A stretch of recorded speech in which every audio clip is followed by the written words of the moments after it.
let's discuss with Senator Ed Markey of Massachusetts. He's a top Democrat on the East Asia Subcommittee of the Senate Foreign Relations Committee. It is nice to have you here. And on North Korea, you've been very outspoken. You've written a letter to President Trump saying the United States, he and his team, should sit down at the negotiating table with Kim Jong-un. My question is twofold. A, do you think then, that would imply that you think Kim Jong-un is a rational actor, one that can be negotiated with.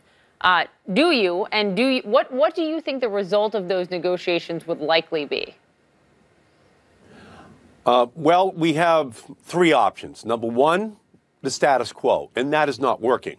There's just been an ever-increasing capacity in the ballistic missile and nuclear weapons program of North Korea. So the existing situation doesn't work. Number two, and I would take that President Trump is talking about this, and that would be increased military activity, which could lead to a war, which could lead to catastrophic consequences. I don't think that's a good option. The third option is negotiations. The Chinese have been asking the United States to get into direct negotiations with the North Koreans.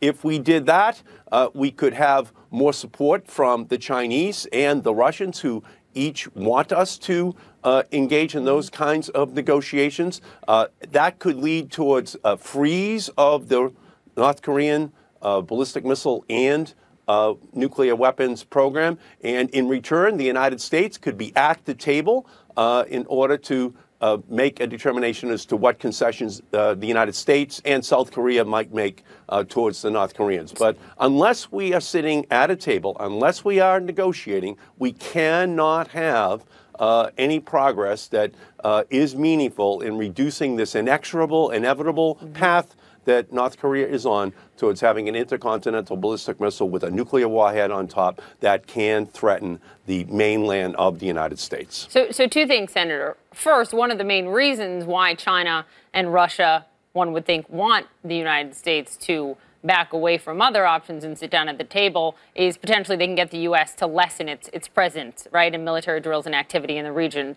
which would be beneficial to them.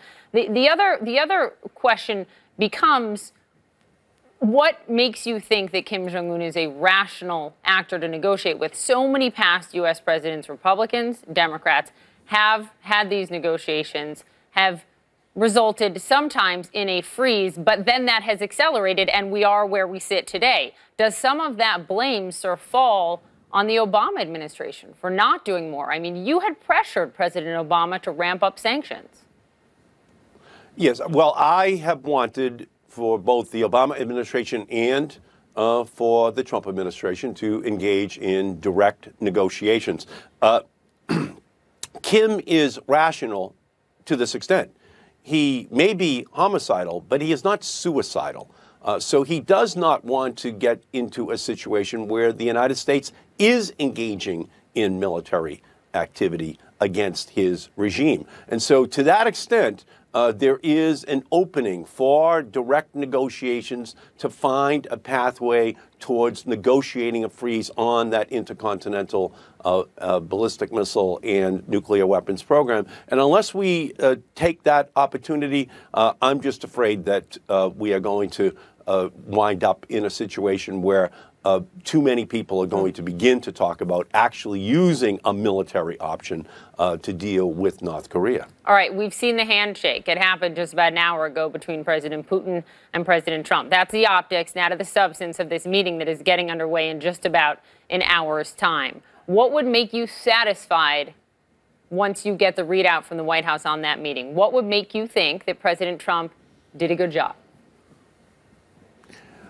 Well, first of all, we know that the president of Russia, Vladimir Putin, is their spy in chief.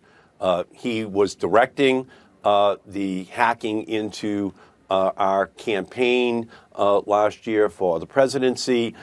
He was an operative in the KGB who worked his way all the way up from the bottom to the top.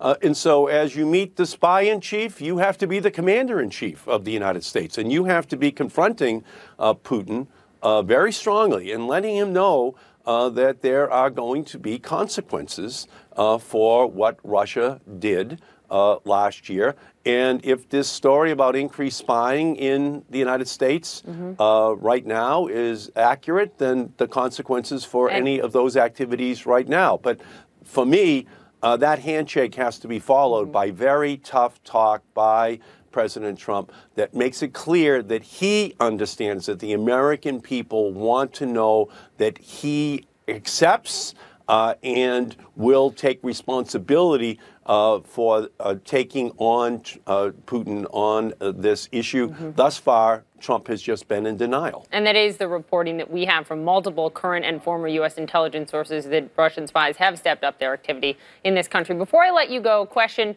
quickly on the future of your party. I'm sure you saw the op-ed by longtime Clinton advisor Mark Penn in the New York Times, and a pretty drastic change he wants to see from your party before the next presidential election. He writes, the path back for the Democratic Party today, as it was in the 90s, is unquestionably a move to the center, a rejection of the siren calls of the left, whose policies and ideas have weakened the party. Is he right, Senator?